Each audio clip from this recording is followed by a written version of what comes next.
नाज़रीन आदाब, business buzz में खुशामदीद। मैं आपका मेज़बान अख्तर मलिक। आज जिस टॉपिक पे हम बात करेंगे वो हाई डेंसिटी प्लांटेशन है। ये एक ख़ुसूसी नशस्त है इस हवाले से कि इस टॉपिक पे या इस मौजू पे बात करने के लिए हमें ख़ासी रिक्वेस्ट्स आई हैं आप लोगों की तरफ से, तो इसलिए हमने सोचा कि जल्द से पेशतर जो है इस मौजू पे बात की जाए। और इस टॉपिक पे बात करने के लिए हमने 3 डिफरेंट थीमेटिक या सेक्टोरल एक्सपर्ट्स को बुलाया है यहाँ पे बात करने के लिए। मैं सबसे पहले अपने मेहमानान का तारुफ करा दूँ। मेरी बाई जानिब तशरीफ़ फरमा हैं राकेश मगोत्रा जी। राकेश मगोत्रा जी जो हैं ADGM हैं जम्मू एंड कश्मीर बैंक से। उनके हमरा तशरीफ़ फरमा हैं डॉक्टर अरूसा खालिद, प्रोफेसर हैं फ्रूट साइंसेज स्कॉस्ट कश्मीर से। और उनके हमरा तशरीफ़ फरमा है अदनान खान साहब जो फार्मर हैं, एक एंटरप्रेन्योर हैं। मैं अपने तीनों मेहमानों का वेलकम करता हूँ अपने स्टूडियोज़ में।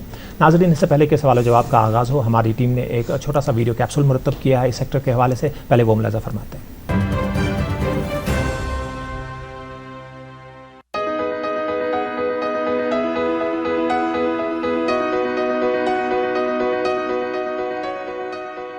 कश्मीर के बागबानी शोबे में हाई डेंसिटी प्लांटेशन मॉडल मुनाफा बख्श सरमायाकारी के मौके फराम करता है और इससे हुकूमती पॉलिसियों की भरपूर हिमायत हासिल है। रवायती बागात के बरक्स, जहां दरख्तों को फल देने में तकरीबन 1 दहाई लगती है, हाई डेंसिटी प्लांटेशन सिर्फ 2 से 3 साल में पैदावार शुरू कर देती है और नताइज तकरीबन 3 गुना ज्यादा पैदावार, बेहतर फलों का मयार और जमीन का ज्यादा मौसर इस्तेमाल। बहुत से किसानों के लिए हाई डेंसिटी प्लांटेशन एक इनकलाबी तब्दीली साबित हो रही है। हाई डेंसिटी प्लांटेशन को फरोग देने के लिए जम्मू कश्मीर हुकूमत ने सब्सिडी स्कीमें मुतारिफ कराई है जो किसानों के लिए 90% तक अखराजात का अहाता करती है। निजी सरमायाकारी और जदीद तकनीकों के साथ कश्मीर का बागबानी शोबा तरक्की कर रहा है। सेब और चेरी के बागात से लेकर अखरोट और नाशपाती तक, हाई डेंसिटी प्लांटेशन कश्मीर को आला मयार के फलों का एक बड़ा बरामद कुनिंदा बना सकता है। हाई डेंसिटी प्लांटेशन के फल आलमी मयार पर पूरा उतरते हैं, जिससे कश्मीर की मशरिकी वस्ता और यूरोपीय मंडियों में मौजूदगी में इजाफा हो रहा है। मजीद बराम, प्रोसेसिंग, पैकेजिंग और ब्रांडिंग में वैल्यू एडिशन के मौके मुनाफा में इजाफा कर सकते हैं। कश्मीर का बागबानी शोबा हाई डेंसिटी प्लांटेशन के साथ एक इनकलाबी तब्दीली का मुशाहिदा कर रहा है जो इक्तिसादी तरक्की, रोजगार के मौके और बरामदात के फरोग की वसी इम्कानात फराहम करता है।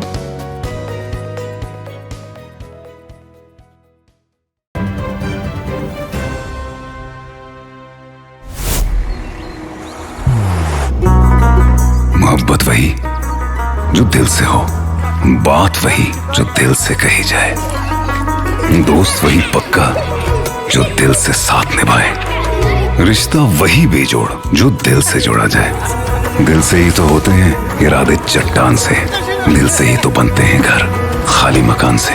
इसलिए खैबर सीमेंट का जर्रा जर्रा दिल से बना है। खैबर सीमेंट, दिल से बनाओ। Welcome back. वीडियो कैप्सूल आपने मुलाहिजा फरमाया। Let's jump straight to the topic. Rakesh ji, आपसे बात करते हैं इस सेक्टर के हवाले से। ज़रा एक थोड़ी सी लैंडस्केपिंग हमारे आप एंटरप्रेन्योर्स या व्यूवर्स को बता दें कि कितना पोटेंशियल आप देखते हैं इस सेक्टर में इकोनॉमिक हिसाब से। दूसरी चीज़ें जो आप इंटरेक्ट करते रहते हैं लोगों के साथ, इसकी एडॉप्शन या इसकी एक्सेप्टेंस कितनी ज़्यादा है? पहले तो बहुत बहुत शुक्रिया आपका। Welcome. I think this is a very relevant topic.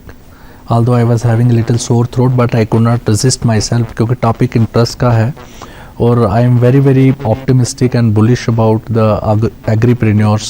I'll call them agripreneurs rather than entrepreneurs in Kashmir. देखिए, सबसे पहले मैं बात करूँगा प्रॉब्लम स्टेटमेंट की। प्रॉब्लम क्या है? प्रॉब्लम है दैट हमारी लगभग 1/3 पॉपुलेशन जो है that is engaged in horticulture cultivation. तो बड़े मैं ऑप्टिमिस्टिक एस्टिमेट से लगभग 10% उसका कंट्रीब्यूशन है हमारे GSDP में। तो प्रॉब्लम यही है, 1/3 population just giving out 1/10 of the output. तो प्रॉब्लम है प्रोडक्टिविटी की। अब प्रोडक्टिविटी को हम कैसे कर सकते हैं? उसके लिए हमें चाहिए एग्रीप्रेन्योर्स जो आगे आएँ, नई टेक्नोलॉजी लाएं, इनोवेशन लाएं और उसको प्रोडक्टिविटी को इम्प्रूव करने में काम करें। तो ये आ गई प्रॉब्लम स्टेटमेंट। सॉल्यूशन, बहुत सारा काम इसमें स्टार्ट हुआ है कश्मीर में, पर्टिकुलरली एप्पल में। हालांकि हाई डेंसिटी जो है it is not only limited to apple only, बहुत सारा काम शुरू हुआ है कश्मीर में एप्पल में जी। और जो रिजल्ट्स हैं उसका एक डिमॉन्स्ट्रेटिव इम्पैक्ट आ रहा है। मैं ये बताऊंगा कि अभी आज की डेट में स्टैंड अलोन कश्मीर जो है this is around 7th largest producer in the world of apples, और जो एरिया अंडर कल्टीवेशन है that is not commensurate to the production. तो हम अगर इसमें हाई डेंसिटी या प्रोडक्टिविटी इंप्रूव करने की नई टेक्निक्स, नई साइंटिफिक टेक्निक्स यूज़ करेंगे तो हमारी जो प्रोडक्शन है we can be easily 3rd और 4th largest producer in the world. So आप ये समझ सकते हैं कि पोटेंशियल कितना है। exactly. एक प्रॉब्लम है, फिर उसमें एक सोल्यूशन है, उसमें फिर एक पोटेंशियल है। तो तीनों चीज़ें जो हैं जो एक सिस्टम को ड्राइव करने के लिए आज के डेट में चाहिए वो अवेलेबल हैं। अब कैटलिस्ट क्या है? कैटलिस्ट है गवर्नमेंट की पॉलिसीज और availability of finance. I think Rakesh साहब ये बड़ा इंपॉर्टेंट आपने जो इस नोट पे छोड़ा है। हम फाइनेंसेस और सपोर्ट के इंसेंटिव्स के बारे में हम दूसरे राउंड में आएंगे, but I think Rakesh ji ने बड़ा इसको अंडरलाइन कर लिया है लैंडस्केप को कि प्रॉब्लम क्या है, सोल्यूशन क्या है और उसका रिजल्ट क्या होगा। बट डॉक्टर साहब आपकी तरफ आता हूँ मैं ये समझने के लिए कि जब भी हम हाई डेंसिटी सुनते हैं ना तो हमारी एक जेनरिक अंडरस्टैंडिंग होती है, एप्पल हमारे जहन में आता है और बहुत सारे लोगों को इंक्लूडिंग शायद मी भी, हमें ये समझ आता है कि हाई डेंसिटी शायद सिर्फ एप्पल है और हाई डेंसिटी शायद एक कोई स्पीशीज़ है, एक पर्टिकुलर वैरायटी है एप्पल की। तो पहले ज़रा हमारी ये मिथ आप इसको ब्रेक कर दें, हमें समझा दें कि हाई डेंसिटी प्लांटेशन क्या सिर्फ एप्पल के लिए है और हाई डेंसिटी प्लांटेशन किन और फ्रूट्स में हो सकती है और हमारे क्लाइमेट, हमारे एनवायरनमेंट और सॉइल के हिसाब से which fruits are conducive for our geography.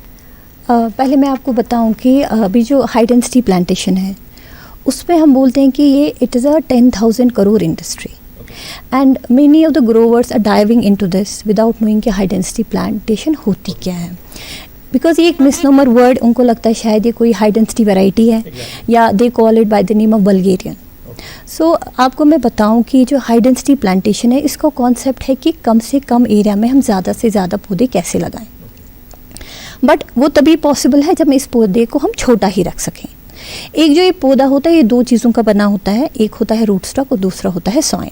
तो इन दोनों को जब हम जोड़ते हैं हमें एक रिजल्टेंट प्लांट मिल जाता है।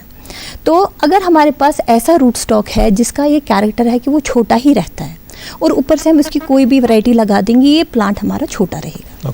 अगर हमारे पास रूट स्टॉक सीडलिंग का है लेकिन वैरायटी ऐसी है जो जेनेटिकली ड्वार्फ है तब भी हमारा प्लांट छोटा ही रहेगा।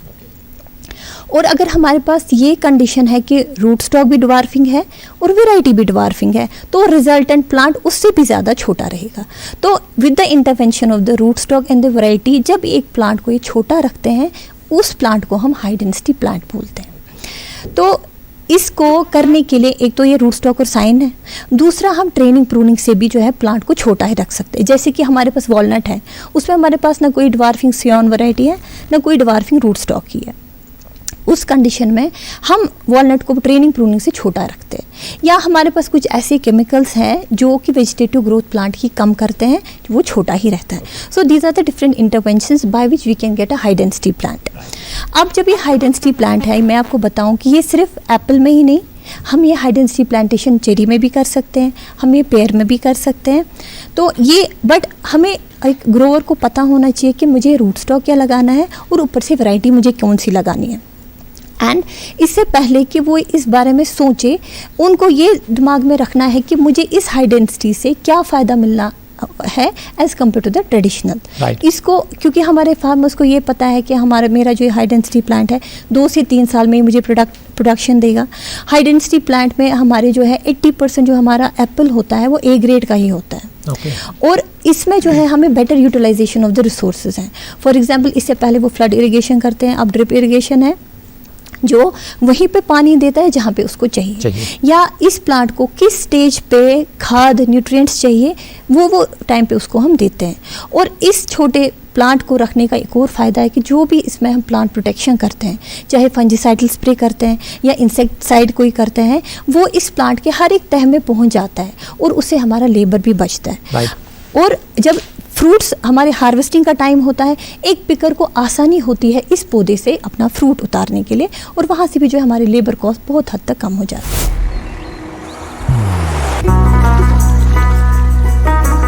इबादत वही जो दिल से हो, दुआ वही जो दिल से निकल आए, रिश्ता वही बेजोड़ जो दिल से जोड़ा जाए। दिल से ही तो होते हैं इरादे चट्टान से, दिल से ही तो बनते हैं घर खाली मकान से। इसलिए खैबर सीमेंट का जर्रा जर्रा दिल से बना है। खैबर सीमेंट, दिल से बनाओ।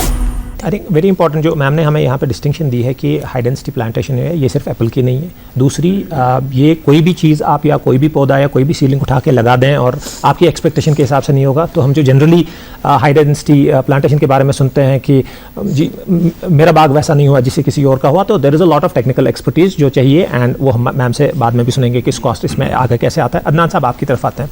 आप इस शोबे में रहें, आपने खुद प्लांटेशन की है, जो इसके डूज एंड डोंट्स हैं, जो चैलेंजेस हैं वो आपने हैंडल किए हैं, मिटिगेट किए हैं। एक तो ये बता दें कि ये जो अभी हम हाई डेंसिटी प्लांटेशन के बारे में सुन रहे हैं, सर ने कहा, मैम ने कहा, एक तो क्या जब ये किया जाता है तो वाकई क्या जो हमारा ट्रेडिशनल फार्मिंग है उससे ये बेटर है? दूसरा, क्या इसकी इकोनॉमिक्स अच्छी हैं? क्या रिटर्न्स इसके अच्छे हैं? तीसरा, ये कितना आसान या मुश्किल है ट्रेडिशनल फार्मिंग से, और लोगों को क्यों स्विच करना चाहिए या नहीं करना चाहिए?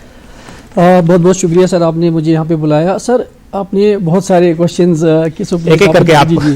तो सर हमें, जैसे सर ने भी बताया, प्रॉब्लम हुई क्यों, सबसे हमें ये देखना है कि हुई क्यों। सर क्योंकि हमारे पास ट्रेडिशनल ऑर्चर्ड्स थे, तो वो 10 साल से यहाँ प्रोडक्टिविटी नहीं रही, प्रोडक्शन ही नहीं हो रही है। 2008 से मैं भी देख रहा हूँ, 2 सीज़न में फुल प्रोडक्शन आई, 2 सीज़न में 2008 से अभी तक। पिछले साल 30% प्रोडक्शन थी। तो उसका जो ROI था ना फार्मर के लिए, उसको जेब से पैसे डालने पड़ते थे, तब जाके वो ठीक होता था। मतलब वो 10 लाख रुपए लगाता था, उसका 6 लाख रुपए आता था, तो 6 लाख या 4 लाख रुपए जेब से था। तो इसलिए लोगों ने स्विच किया कि उन्होंने देखा ये मॉडल इटली में है, सबसे बेस्ट जो है ना वो बोल्जानो में है। वो हमसे अभी और वो 20 साल आगे है, वो जो टेक्निक्स अभी कर रहे हैं हम वो करके छोड़ चुके हैं जो अभी यहाँ चल रहा है। और तीसरा क्या था कि जब हमने यहाँ हाई डेंसिटी में गए तो किसी के पास एक्सपर्टीज नहीं थी, अभी भी नहीं है।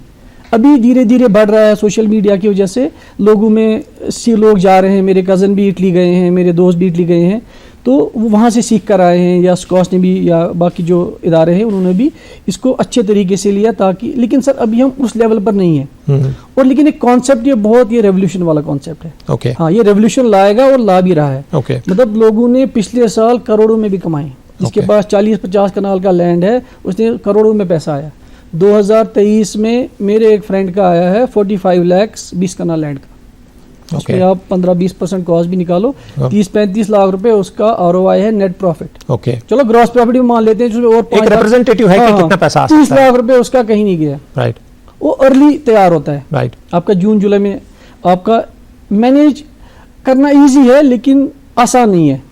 ये मैं थोड़ा अलग बोल रहा हूँ, ये जरा आप समझा दीजिए मैनेज करना आसान है क्यों नहीं है? क्योंकि आपको पूरा पता होना चाहिए इसमें क्या करना है। ये प्रूनिंग से शुरू होता है। अगर आपकी प्रूनिंग गलत होगी तो ये आपको नुकसान देगा।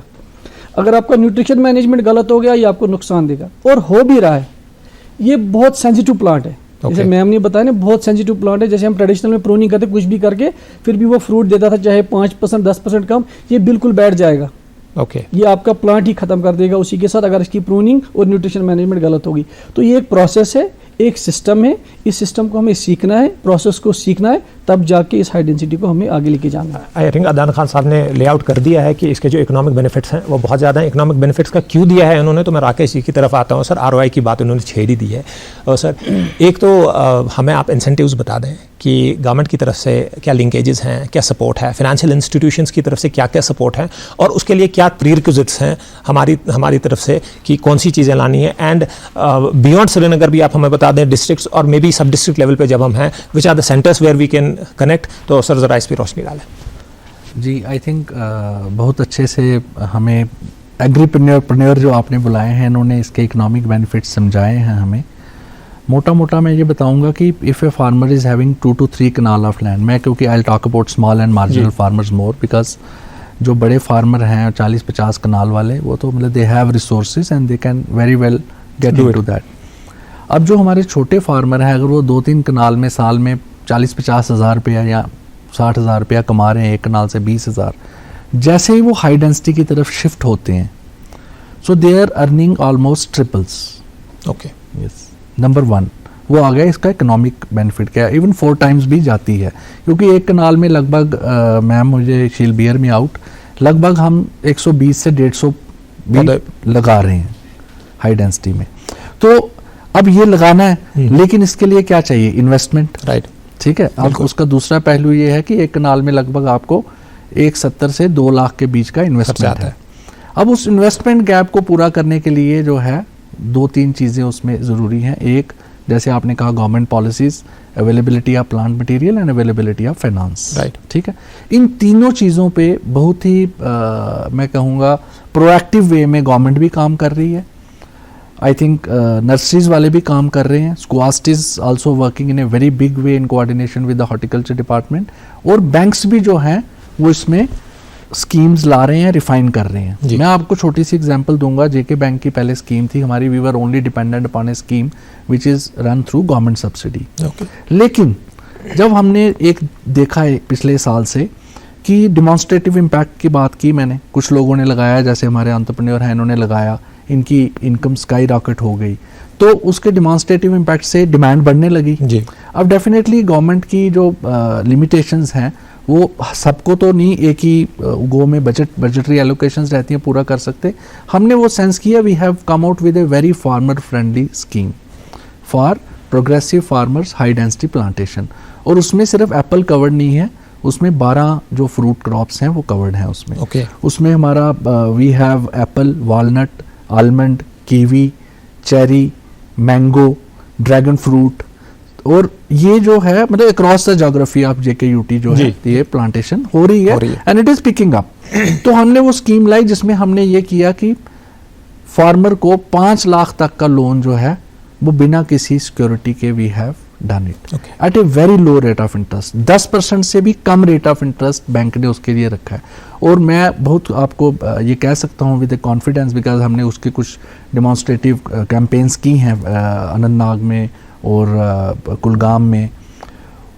फार्मर्स काफ़ी एंथुजियास्टिक हैं इसको लेकर, क्योंकि जो उनको हैसल फ्री एक फाइनेंस मिलता है ना, बिकॉज आज उन्होंने लगाया तो तीसरे साल it starts bearing fruit. I think my friend जो हमारे एग्रीप्रेन्योर हैं, ये मुझे हिल बियर मी आउट, तीसरे साल से you get full production from that plant. तो अगर कोई फार्मर जो इसको अपने ट्रेडिशनल ऑर्चर्ड को कन्वर्ट करना चाहता है हाई डेंसिटी ऑर्चर्ड में, वो बैंक में जाएगा, he will just produce a self certified DPR। वो खुद ही मतलब on the basis of his research और जो डिमॉन्स्ट्रेटिव इम्पैक्ट से उसने सीखा है एक DPR बनाएगा, बैंक को देगा। Bank has also calculated in association with horticulture department कितना इसमें खर्चा है। उस खर्चे के हिसाब से 5 लाख तक का लोन है विदाउट सिक्योरिटी है, 5 से 10 लाख तक हम थर्ड पार्टी गारंटी पे कर रहे हैं, 10 लाख के ऊपर मॉर्गेज ले रहे हैं। और जो क्वांटम है वो 2 करोड़ तक फार्मर जो है इसको ले सकता है। I mean we are trying to cover almost all the farmers in the valley जो एप्पल को अपने ऑर्चर्ड्स को रिजुविनेट करना चाहते हैं with high density plantation. I think clearly आपने अंडरस्टैंड हमें करवाया है कि इसमें सपोर्ट क्या है, कितने डिफरेंट वैराइटीज़ हैं जिसमें सपोर्ट है और किस तरीके का सपोर्ट है। और बड़ा इंपॉर्टेंट आपने सर ये जो बता दिया कि हमारी land holdings generally on average बड़ी कम हैं, तो छोटे लैंड होल्डिंग्स वालों के लिए भी इसमें जो 5 लाख का है टेकिंग क्यू की 1.75 1.8 अगर आपका 1 कनाल का लग जाता है, तो जिनके पास 3 कनाल हैं तो वो 5 लाख विदाउट एनी सिक्योरिटी ले सकते हैं। मैम कमिंग टू यू, जो हमने अदनान साहब से भी सुना है और सर से भी सुना है कि इसमें टेक्निकल एक्सपर्टीज़ की एक बड़ा इंपॉर्टेंट रोल है इसमें, कि मुझे पता हो कि मेरी सॉइल कैसी है, मेरा प्रोबेबली ऑल्टीट्यूड कैसा है। जैसे शायद अनंतनाग इस्लामाबाद के प्लेन्स में लगे, वैसा शायद हाई ऑल्टीट्यूड शुपियन, बांडीपुरा, कुपवारा में शायद वैरायटी डिफर हो शायद। तो एक तो आप ये भी बता दें, जो सर ने हमें ये गिनवाए हैं डिफरेंट वैरायटीज़, क्या ये सारे हाई डेंसिटी में कवर होते हैं, और कौन कौन सी ऐसी डिफरेंट वैरायटीज़ ऑफ फ्रूट्स हैं जो हमारे एनवायरनमेंट के लिए कंड्यूसिव हैं, जो हम कर सकते हैं। एंड लास्ट क्वेश्चन जो मेरा रहेगा, what is cost doing as a support structure, कि जो हमारे फार्मर्स या एग्रीप्रेन्योर्स के लिए क्या करते हैं? पहले मैं आपको बताऊं कि मोस्टली जो हमारा एप्पल है उसमें जो है ज़्यादातर रूट स्टॉक जो लगता है वो M9 लगता है। ओके और M9 ऐसा रूट स्टॉक है कि उसके रूट्स ज़्यादा डीप नहीं जाते हैं, शैलो रहते हैं। ओके तो उसका एक फंडामेंटल रिक्वायरमेंट है कि उसको एक ट्रेलिस सिस्टम होना चाहिए उसकी सपोर्ट के लिए। ठीक। अब अगर कोई फार्मर हमारा ऐसा है, वो बोल रहा है, एक तो और M9 को दूसरी एक और चीज़ है, उसको पानी चाहिए। जी। अब अगर कोई फार्मर हमारा इंटरेस्टेड है, वो कह रहा है कि मेरा जो लैंड है वो करेवास पे है, जी। मुझे वाटर अनअवेलेबिलिटी है, can I go for the high density plantation. तो उन कंडीशंस में हम उनको बोलते हैं कि अगर आपका ये जो पौधा है उसका रूट स्टॉक MM111 है, ये ऐसा रूट स्टॉक है जो ड्रॉट टॉलरेंट, जो खुश्की को बर्दाश्त कर सकता है, तो आप वहाँ पे भी लगा सकते हैं। बिल्कुल। अगर अब किसी के पास ऐसा प्लांट है, ऐसा हाई डेंसिटी प्लांट है जिसमें M9 रूट स्टॉक है, तो मैंने आपको कहा कि इसको ट्रेलिस सिस्टम रिक्वायरमेंट है। और जो कॉस्ट रिकमेंड करता है that is the tall spindle training system. जी। एंड अगर किसी को भी अपना जो हाई डेंसिटी प्लांट है टॉल स्पिंडल के अंडर ट्रेन करना है, उसके लिए फंडामेंटल रिक्वायरमेंट कि उसको एक फेदर्ड प्लांट होना चाहिए। Okay. वो फेदर्ड प्लांट जिसको नर्सरी में ही 5 से 6 फेदर्स निकले होने चाहिए। जब ये पौधा ये लगाता है, अपनी फील्ड में लगाता है, तो ये इस टॉल स्पिंडल पे इसको ट्रेन करता है। तो ट्रेन करने के बाद इसको ये दिमाग में रखना है कि जैसे ये नॉर्मल ट्रेडिशनल अपने इसमें ऑर्चिड में वुड रखता था, उधर इसको कोई भी वुड नहीं रखना है। जो भी ब्रांच उसको लाइक थम से भी मोटी है उसको काट देना है। ओके। तो जब इसको ये टॉल स्पिंडल ट्रेनिंग सिस्टम पे ट्रेन करता है, उसके बाद उसको वो सारे साइंटिफिक मैनेजमेंट प्रैक्टिसेस करने कि न्यूट्रिएंट मैनेजमेंट कैसा है, वाटर मैनेजमेंट कैसा है, उसका हार्वेस्टिंग मुझे किस स्टेज पे उतारना है, देन वो उसको मार्केट कर सकता है। इसी तरह जैसे एप्पल की बात मैंने की, इसी तरह पेयर में हमारे बहुत सारे फार्मर्स हैं जिनको ये नहीं पता है कि पेयर में भी हाई डेंसिटी हो सकता है। और पेयर में हमारा स्कोप इसलिए नहीं लगता है कि हमें जो ये पेयर है, हमें लगता है कि इसमें रेजेटिंग है, इसमें अट्रैक्टिव फ्रूट नहीं है। लेकिन अब हमारे पास एक तो ऐसी वैरायटीज़ हैं जो रेड कलर्ड है, जैसे मैक्सलेट बार्टेट है, अर्ली डिज़ायर है, ये रेड कलर पेयर है। अगर हमारा फार्मर इन वैरायटीज़ की तरफ जाएगा और उसमें भी वो रूट स्टॉक यूज़ कर सकता है, BA29 कर सकता है, क्वींस कर सकता है, क्वीन C यूज़ कर सकता है। दैट मीन्स अगर कोई फार्मर इंटरेस्टेड है पेयर की हाई डेंसिटी में, यू शुड नो कि मुझे कौन सा इसमें ड्वार्फिंग रूट स्टॉक लगेगा और मुझे कौन सी ऐसी वैरायटी लगानी है जिसमें मुझे आगे मार्केट डिमांड है। इसी तरह मैं आपको बताऊं चेरी जो है, Kashmir is having a monopoly in cherry, क्योंकि चेरी एक ऐसा फ्रूट क्रॉप है जिसमें सबसे ज़्यादा हाई चिलिंग रिक्वायरमेंट है। और जो हमारा कश्मीर है, यहाँ पे चेरी का निश है, यहाँ से जो क्वालिटी चेरी की बनेगी वो कहीं नहीं बनेगी। तो उसमें भी जो है हमारे पास रूट स्टॉक्स हैं, डिवार्फिंग रूट स्टॉक्स है, कोल्ट है, गिजेला है, और उसके ऊपर भी ऐसी वैरायटीज़ है जो डिवार्फिंग है, जैसे कम्पैक्ट स्टेला है हमारे पास, या ऐसी वैरायटीज़ अच्छी और वैरायटीज़ है, बिंग है हमारे पास, लैपन्स हैं। या चेरी में हमें बहुत एक बड़ी प्रॉब्लम आती है कि अगर बारिश आती है तो ये जो है क्रैक हो जाता है। तो चेरी में भी हमारे पास कुछ ऐसी वैरायटीज़ है जो रेन क्रैकिंग रेजिस्टेंट है, जैसे रेजिना है। तो बाय दिस टाइम ये जो 3 मैं आपको क्रॉप्स बता रही हूँ, एप्पल, पेयर एंड चेरी, इसमें we can go for the high density plantation. Ma'am बहुत सही आपने बता दिया कि एप्पल से हटकर भी हाई डेंसिटी की दुनिया है। आप चेरी और हमारी मोनोपोली है, और मार्केट लिंकेजेस अदनान साहब से जानेंगे, बट अदरवाइज एक टेक्निकल एक्सपर्टीज़ या फाइनेंसेस जो हैं ऑलरेडी अवेलेबल हैं, अपॉर्चुनिटी हमारी स्टेट में है। अदनान साहब, आपसे एक चीज़ तो ये पूछेंगे, हाई डेंसिटी में क्या आपने सिर्फ एप्पल की तरफ अपना रुझान रखा है या कोई और फ्रूट्स भी हैं, या आइंदा आने वाले टाइम में आप देख रहे हैं? दूसरी ज़रा हमें मार्केट लिंकेजेस समझाएं। ये तो अभी हमने सुना है, जिसको हम माजरत के साथ में इसको बोलूँगा कि ये तो ज़बानी कलामी है कि हमने सुना ऐसा होगा। अब जब आपने किया है तो क्या वाकई ऐसा हुआ है? क्या ये लिंकेजेस ऐसी ही मिलती हैं कि फाइनेंसेस का जो एक्सेस है वो आसान है? क्या मार्केट लिंकेज आसान है? क्या जो खरीदने वाला है वो दाम देता है जो बोले जाते हैं? और क्या वो टेक्निकल सपोर्ट मिल पाता है ऑन द ग्राउंड? सर, इसमें सर ने अच्छी बात की, जो स्कीम है ये एक अच्छी स्कीम है। कुछ इसमें इम्प्रूवमेंट हो सकती है, इंशाल्लाह मुझे लगता है करेंगे, और फार्मर को उससे बेनिफिट होगा क्योंकि इजी एक्सेस मिल जाएगा, और जो 2 साल वेट करेगा जल्दी कर सकते हैं क्योंकि उसके पास पैसा अवेलेबल होगा, क्योंकि इनिशियल कॉस्ट हाई है, रिटर्न भी ज़्यादा है, ऐसा नहीं है, सो रिटर्न 3 साल में ब्रेक इवन कर जाता है। और आपने मार्केट लिंकेज की बात की, तकरीबन मेरे फादर या मेरे ग्रैंडफादर और तकरीबन मैं भी इसमें 2008 से हूँ, मैंने ऐसी रेट नहीं देखी है।